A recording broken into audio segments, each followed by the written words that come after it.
Welcome to Geetha nice kitchen. ഇന്ന് friends ഇന്ന് ഞാൻ ഉണ്ടാക്കാൻ പോകുന്നത് ചില്ലി പനീറാണ്. അതിന് വേണ്ട ഇൻഗ്രീഡിയൻസ് അല്ല, ഞാൻ ആദ്യമായിട്ട് പറയുന്നത് ഇത് പിന്നെ പനീർ ഞാൻ വീട്ടിൽ തന്നെ ഉണ്ടാക്കിയതാണിത്. ഞാൻ പനീറിൻ്റെ റെസിപ്പി നേരത്തെ ഇട്ടിട്ടുണ്ട്, നിങ്ങളെല്ലാം കണ്ടു കാണുമെന്ന് വിശ്വസിക്കുന്നു. പിന്നെ നമുക്ക് എന്താണെന്ന് വെച്ചിട്ട് ഇത് ഒരു 2-3 സ്പൂൺ കോൺഫ്ലവറാണ്. ഇതിനകത്തിലോട്ട് ഇതൊന്ന് മറിനേറ്റ് ചെയ്യണം. അതിന് വേണ്ടി നമ്മൾ ആദ്യം ചെയ്യേണ്ടതെന്ന് വെച്ചിട്ടുണ്ടെങ്കിൽ ഇതിനകത്തിൽ ശകലം ചില്ലി പൗഡർ ഇടണം. റെഡ് ചില്ലി പൗഡർ ഇട്ടു. പിന്നെ ഒരു ശകലം കുരുമുളക് പൊടി എന്നിട്ടൊരു ശകലം വെള്ളം ഒഴിച്ചിട്ട്, പച്ചവെള്ളമാണ്, നല്ല തണുത്ത വെള്ളമാണ്, അതൊഴിച്ചിട്ട് ഇത് പേസ്റ്റ് ചെയ്യണം. ഇത് പേസ്റ്റ് ചെയ്തിട്ട് നമുക്കിത് ഈ പനീർ ഇതിലൊന്ന് ഒന്ന് വറുത്തെടുക്കുന്നതിന് വേണ്ടിയാണ് ഈ കോട്ടിങ്. ചിലർ മൈദ ഇവിടെ ചേർക്കുന്നുണ്ട്, ഞാനിവിടെ മൈദ ചേർക്കുന്നില്ല. നിങ്ങൾക്ക് ഒരു സ്റ്റാർട്ടറൊക്കെ ആണെങ്കിൽ മൈദ ചേർക്കാം. പക്ഷേ ഞാൻ മിക്ക റെസിപ്പിയിലും എനിക്ക് മൈദയുടെ അത്ര ഇഷ്ടമല്ല. അതുകൊണ്ട് ഞാൻ മൈദ അവോയ്ഡ് ചെയ്യുന്ന സ്ഥാനത്ത് ഞാൻ അവോയ്ഡ് ചെയ്യുകയും ചെയ്യും. എനിക്ക് മൈദ അത്ര ഇഷ്ടമുള്ള സംഗതിയല്ല. പിന്നെ അത് ശകലം ഉപ്പിടാം.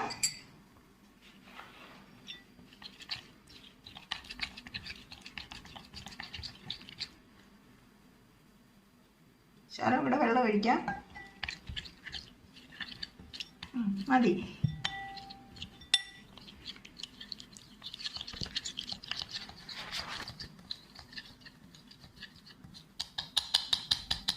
ഇനി നമുക്ക് പനീർ ഇതിനകത്തിലോട്ട് ഇട്ടിട്ട് കോട്ടാവട്ടെ. ഇതിനകത്തിലോട്ട് മറിനേറ്റ് ചെയ്യണം. ഇതിനകത്തിൽ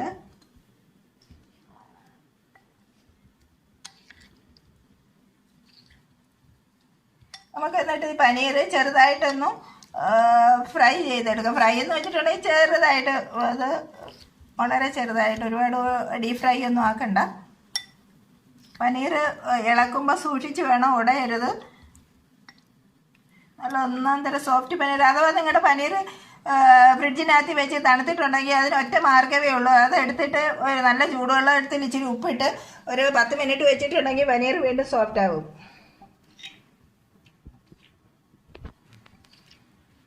ഇവിടെ ഇരിക്കട്ടെ. ഇനി നമുക്ക് ചെയ്യേണ്ടതെന്ന് വെച്ചിട്ടുണ്ടെങ്കിൽ ഞാനൊരു കുറച്ച് ചൂടുവെള്ളം എടുത്തിട്ട് കാശ്മീരി ചില്ലി മിർച്ച് എന്ന് വെച്ചാൽ ചിരട്ടമുളക് ഞാനൊരു 6 എണ്ണം നല്ല ചൂടുവെള്ളത്തിൽ ഇട്ടേക്കുക. ഇത് നമുക്ക് ഇതിൻ്റെ ഗ്രേവി ഉണ്ടാക്കണം. എന്നിട്ട് നമുക്ക്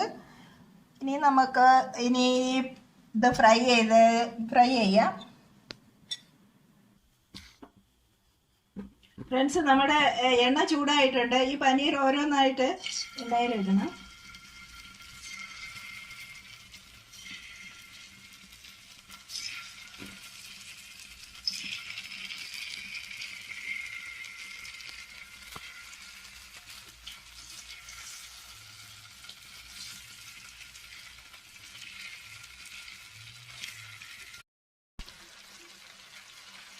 ഫ്രണ്ട്സ്, ഞാനിത് തിരിച്ചിട്ട് ഇവിടെ ഫ്രൈ ചെയ്യണം. ഞാനിത് തിരിച്ചിട്ടിട്ടുണ്ട്.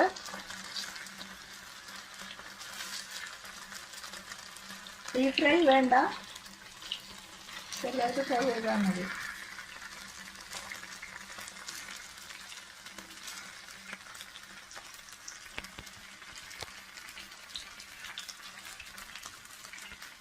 ഞാൻ ലോ ഫ്ലെയിമിലാണ് ഇട്ടേക്കുന്നത്. പനീർ കരിഞ്ഞു പോകരുത്.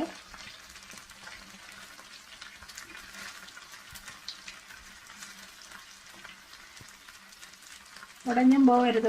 ഒരു പനീർ പോലും ഉടഞ്ഞിട്ടില്ല.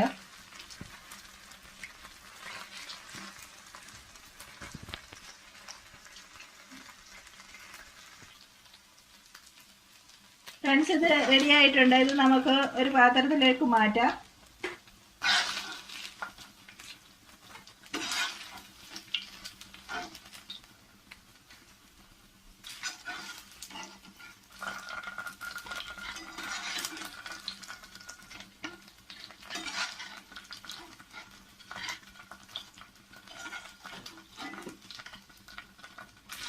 ഇത്രയും ഇതിനകത്ത് ബാക്കി കിടക്കുന്ന പിന്നെ ഓയിൽ മതി നമുക്ക് ബാക്കിയുള്ള കാര്യത്തിന് വേണ്ടി.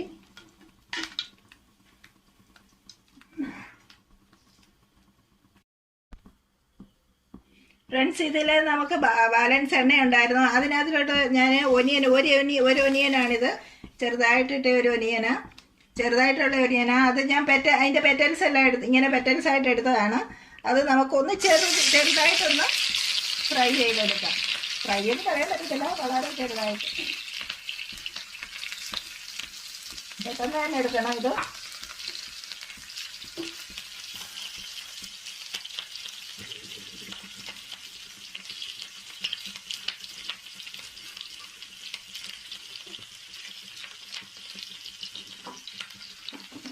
നമുക്കൊരു പാത്രത്തിലോട്ട് ഇട്ട് മാറ്റാം. ഇത്രയും മതി, ഇത്രയും ആയാൽ മതി ഇത്.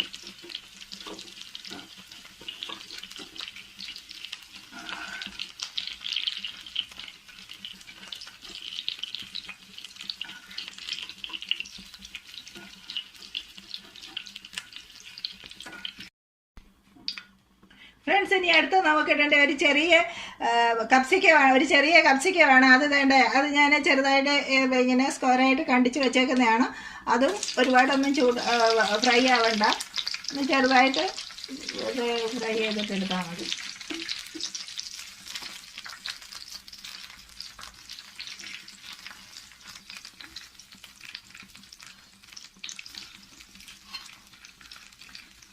സർഫസ് ഒന്ന് ക്രിസ്പായിട്ട് എടുത്താൽ മതി.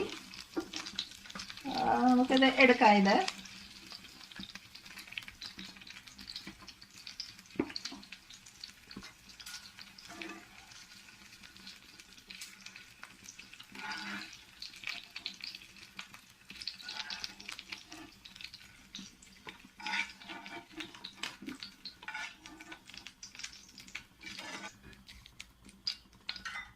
ഫ്രണ്ട്സ്, ബാക്കി ഓയിൽ നമ്മൾ ആദ്യം ഒഴിച്ച ഓയിലാണ്, അതിൻ്റെ ബാക്കി ഓയിലാണ് ഇനിയും കിടക്കുന്നത്. ഇതിനകത്ത് ഇതേണ്ട ഇത്രയും ഒരു 4 അല്ലി വെളുത്തുള്ളിയുണ്ട്, അതിടാം.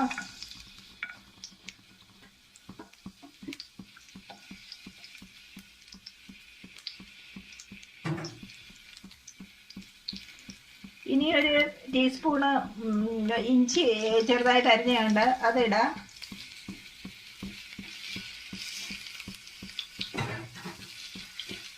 ഒന്നും ക്രിസ്പി ആവണ്ട. എന്താണ് ഒരു മുളക് ചെറുതായിട്ട് അരിഞ്ഞുണ്ട്, പച്ചമുളക്, അതിടാം.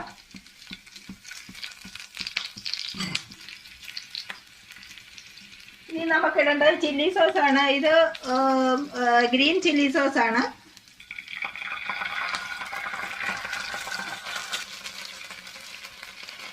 ഇനി നമുക്കിടേണ്ടത് ഈ ഒനിയന് ഇത് നമ്മൾ ഫ്രൈ ചെയ്ത് വെച്ചേക്കുന്നതാണ്.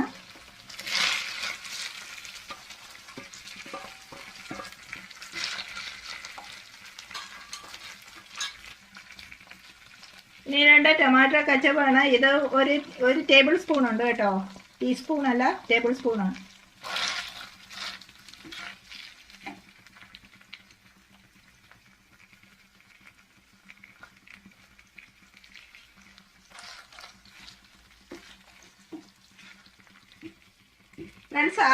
ഞാൻ ആദ്യം ചില്ലി സോസ് ഇട്ടായിരുന്നു. ചില്ലി സോസ് ആദ്യം ഇടണ്ട. ഈ ഉള്ളിയും പിന്നെ കപ്സിക്ക ഇട്ടതിന് ശേഷം ഇട്ടാൽ മതി. ഞാനത് ആദ്യം അങ്ങ് ഇട്ടുപോയത്.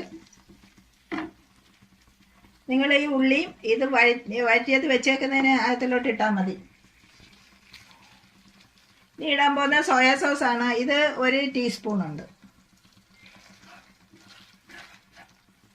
ഇതെല്ലാം ലോ ഫ്ലെയിമിലാണ്.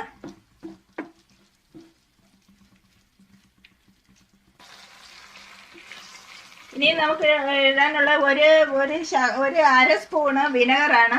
വിനെഗർ ഞാൻ ഇത് ഇരിക്കുന്നതെന്ന് വെച്ചിട്ടുണ്ടെങ്കിൽ ഈ സോസ് എടുത്ത പാത്രത്തിലായതുകൊണ്ട് അങ്ങനെ ഇരിക്കുന്നത്. വൈറ്റ് വിനെഗർ തന്നെ അത്.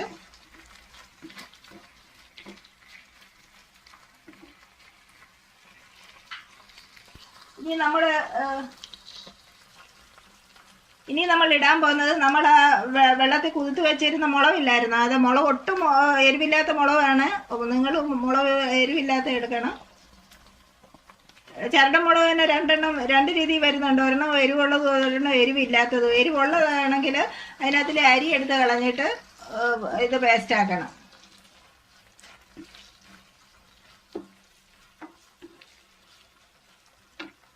ലോ ഫ്ലെയിമിലാണ്.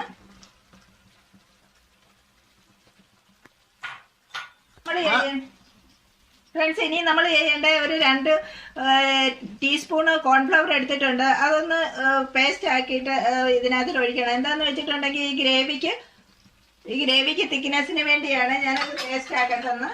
പേസ്റ്റ് ആക്കിയിട്ട് ഇങ്ങനെ അത് പേസ്റ്റ് ആക്കിയിട്ട് ഇതിനകത്തിൽ ഒഴിക്കണം.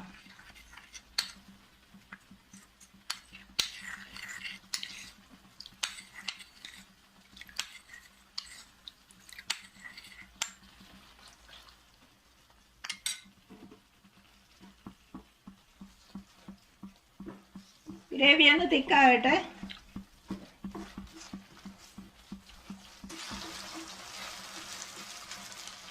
ഫ്രണ്ട്സ്, ഈ സമയത്ത് ഇതിനകത്ത് ശകലം ഉപ്പുണ്ടോ ഇല്ലയോ എന്ന് നോക്കണം. നമ്മൾ സോസിനകത്തെല്ലാം ഉപ്പിട്ടത്, അതുകൊണ്ട് ആവശ്യത്തിനുള്ള ഉപ്പ് ഇനിയിപ്പോഴാണ് ഇടേണ്ടത്. ഇതിന് ഉപ്പിന് ആവശ്യമുണ്ട്, ഉപ്പിടണം. നമുക്കിതിനകത്തിൽ ഉപ്പിടാം. ഉപ്പ് നിങ്ങൾ ആവശ്യത്തിന് നോക്കിയിട്ട് വേണം ഇടാൻ. എന്താന്ന് വെച്ചാൽ സോസിനകത്ത് എല്ലാം ഉപ്പിന്റെ അംശം ഉള്ളതാണ്, അതനുസരിച്ച് വേണം ഉപ്പിടാൻ. ഇനി നമ്മൾ എടുത്തു വെച്ചേക്കുന്ന പനീർ ഇതിലോട്ട് ഇട്ട് കൊടുക്കാം.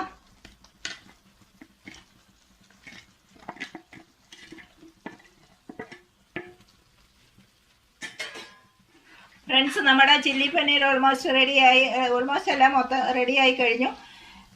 ഇഷ്ടപ്പെട്ടിട്ടുണ്ടെങ്കിൽ ലൈക്ക് ചെയ്യാനും സബ്സ്ക്രൈബ് ചെയ്യാനും മറക്കരുത് ഫ്രണ്ട്സ്. നല്ലൊരു റെസിപ്പിയാണ്. നിങ്ങൾ ഉണ്ടാക്കി നോക്കുമെന്ന് വിശ്വസിക്കുന്നു. ഫ്രണ്ട്സ്, നമ്മുടെ ചില്ലി പനീർ റെഡി ആയിട്ടുണ്ട്. ഇനി വേറൊരു സെർവിങ് ഡിഷിലോട്ട് എടുത്ത് മാറ്റിയാൽ മതി. വേറൊരു നല്ല വീഡിയോ ആയിട്ട് വീണ്ടും കാണാം. Thank you for watching.